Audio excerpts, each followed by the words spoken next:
Here we go.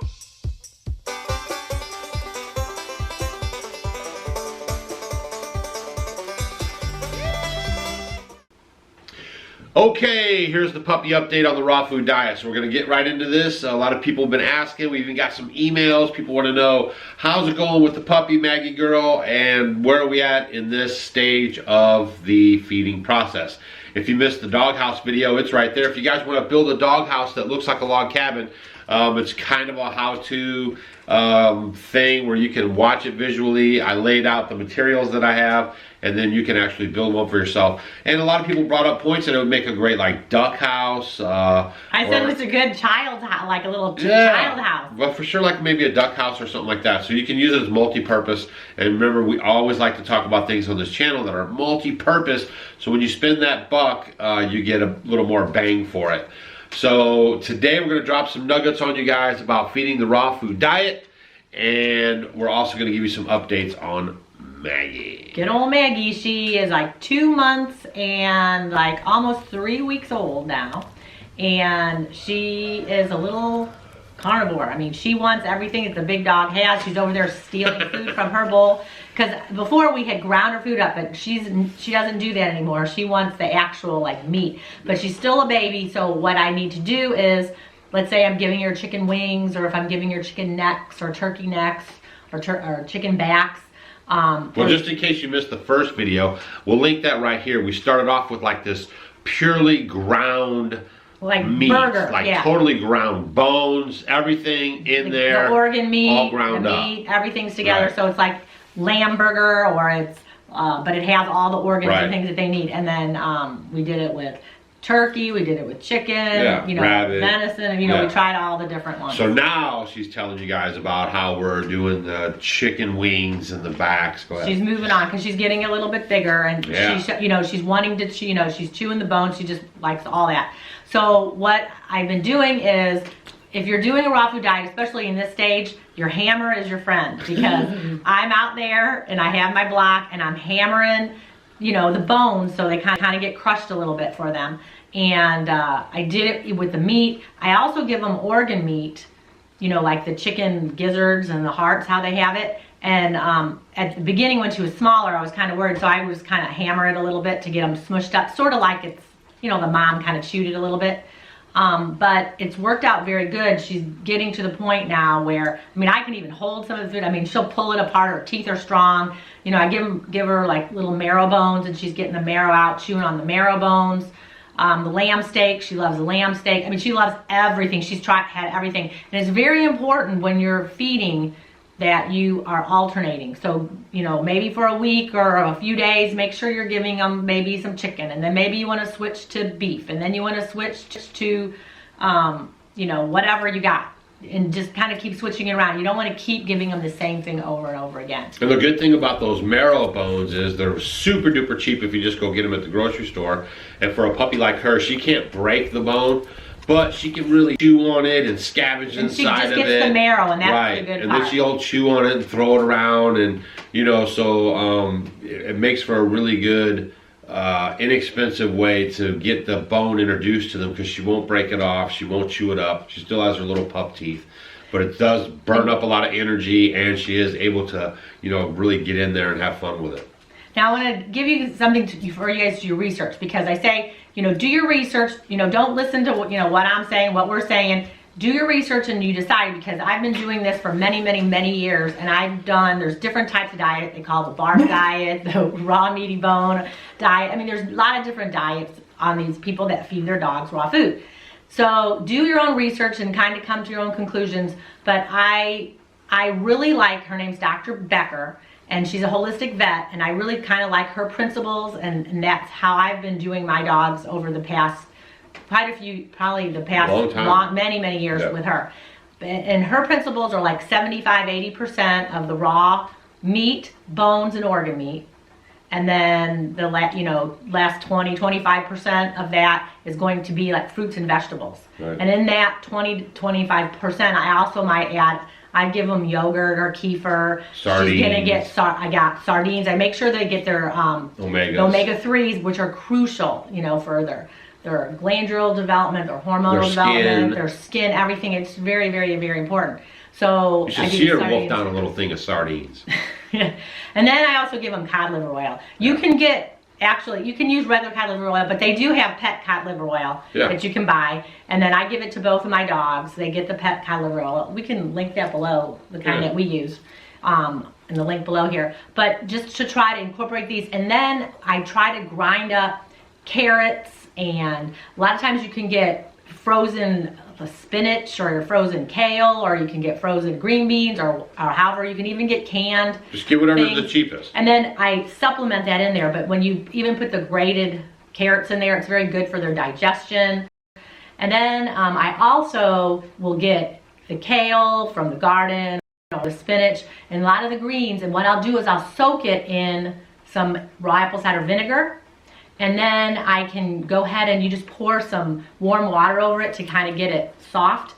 And then I'll put like that liquid in with her meal. So if I look at her meal, 75% or so is going to be the raw meat and the bones and the organ meat. And then the other part, I'm going to have other things. Maybe I might put, you know, the cod liver, might want to go ahead and put the fruits and vegetables. I mean, like blueberries are really good for them. I mean, they like all that, pieces of apple. So I'll try to incorporate all that because I want to simulate kind of what they would find in the animal's digestive tract if they would be out hunting and getting it.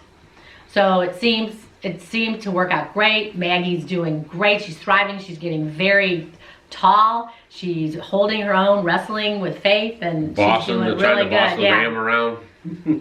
yeah. So I mean, it's good, but do your research on this. I always tell you guys, do your research, but you can look up Dr. Karen Becker. She's really good. Yeah. She's has tons of videos on it, lots of written things on it that you can find, and I have found over time that that's the diet that I really like, and that's what I'm sticking to. But she's doing great. Yeah, she's doing great. Yep. So stay tuned for some more updates. You guys will see her in the videos. Just keep your eye out for it. If you have any questions, leave them down below. You know, you can't really ask us questions about your dogs and what you're doing and this and that because there's so many variables. How big is the dog? How much are you giving it? Just do your research. We're just trying to share you guys our journey with what we're doing with our dog and what we've been doing with our dogs. And our dogs have always been healthy and they've always lived a long time. And we've had great success with it. So we just know that it's better to feed them, you know, a more, let's say, conducive food that they would eat on their own versus that they can digest properly. Yeah, they're not. And the thing is, a lot of people like to mix the dry food with the raw food. And think about this: if you give them like dry kibble and then you mix it with raw food, it's like they're putting a live food with a dead food, and that's going to mess up digestion too and cause problems. Yeah. But here's another thing: a lot of people will go ahead and they say, "I'm going to feed my dog a raw food diet," and all you do is you give it the meat. You just give it raw meat, or even just raw meat and bones. Well, that's not gonna. You're going to get vitamin and mineral deficiencies in the animal over time. I mean, dogs are really, they can tolerate a lot. They may not be as healthy and their immune systems might be as good, but they'll survive, but they're not going to be as healthy as they could be. You don't want to survive, you want to thrive. Right. So just giving them raw meat or just bones by themselves is not going to cut the mustard. They need those little extra things, you know. They need like the vitamin C. And actually animals do produce vitamin C naturally. Right. That's why you don't want to give them too much. Right. And a lot of people will say give them like ascorbic acid or something that you buy from the store, and animals produce it, but a lot of times animals might have a bad diet, so they're going to use more of their vitamin C, so that's why they become deficient. But if they eat a good diet, then they're not going to, you know, need it as much. But don't just give it raw meat or just don't give it raw bones. You need to have the whole thing. Yeah. So keep doing your research on it, and the more you learning and you find out what your animal's likes and dislikes are. Oh, they'll look tell at you. Their skin, look at their teeth, look how they're acting. You know, look at their development, and then you have to look because everybody's different. Yeah. Just like people. So you have to find out. You know, some animals, like Maggie doesn't like green beans. Yeah.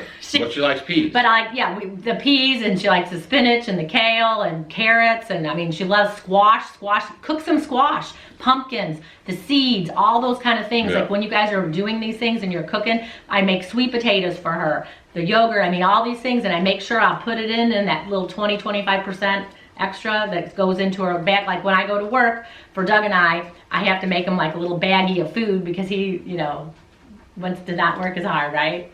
Yeah, it's another thing too, guys. When you're feeding a raw food diet, it's a big commitment. It's not like you just dip your thing in the kibbles and throw it out in their bowl. I mean, you actually have to prepare the food and get it ready for them. So I'll have it all rationed out. So I get there with the chicken wings or whatever she's having for the day. I'll pound it, and then I'll go ahead and put some organ meat with there because that's considered, or even like the gizzards are considered more meat. Yeah. So I'll put that in there with there, and then I'll make sure, you know, the bones were in there, and then I'll make sure maybe I'll give her a bunch of peas, maybe some carrots, or get her peas and carrots. Yeah. She'll get her cod liver oil. You know, maybe I'll throw in there some, you know, hemp seeds, who knows, right? So don't forget to check us out on Facebook, Instagram, and Twitter. And then really, if you do have some questions, kind of generic, leave them down below. We will try to answer them for you guys. Thanks to everyone who wished us a happy anniversary again. The reason why I said it in the last video and this video is because you guys just keep saying happy anniversary.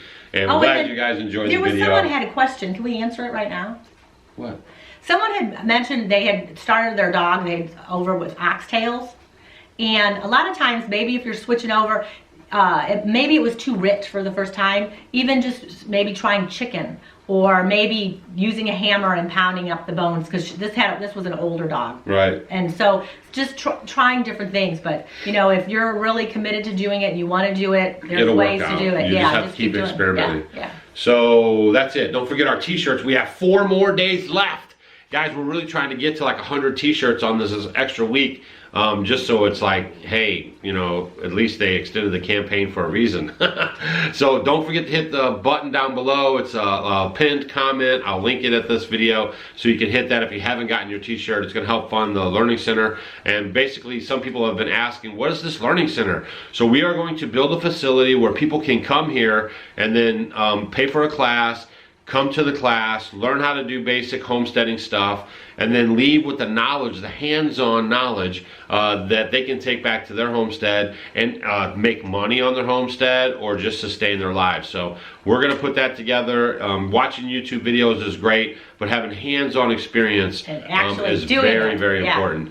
So hopefully you guys understand that. And then, you know, we're going to have a place for people to maybe sleep, and a place to meet and eat and all this stuff. So it takes some funding, and we thought the best way to do that, instead of doing like a GoFundMe or something, would be just to sell some t-shirts throughout the year and try to do it that way, along with our savings and stuff like YouTube and affiliates and stuff like that. So that's we're reinvesting in you guys, basically, because we don't have to have a learning center and teach people this stuff. We can just put videos up and forget about it. So smash that t-shirt link down below. The cod liver oil are for the dogs, and the book, we'll maybe try to find those on Amazon. If you guys are still doing holiday shopping, you can use our Amazon link. It helps out. And again, thanks for all your time and for being homestead homies.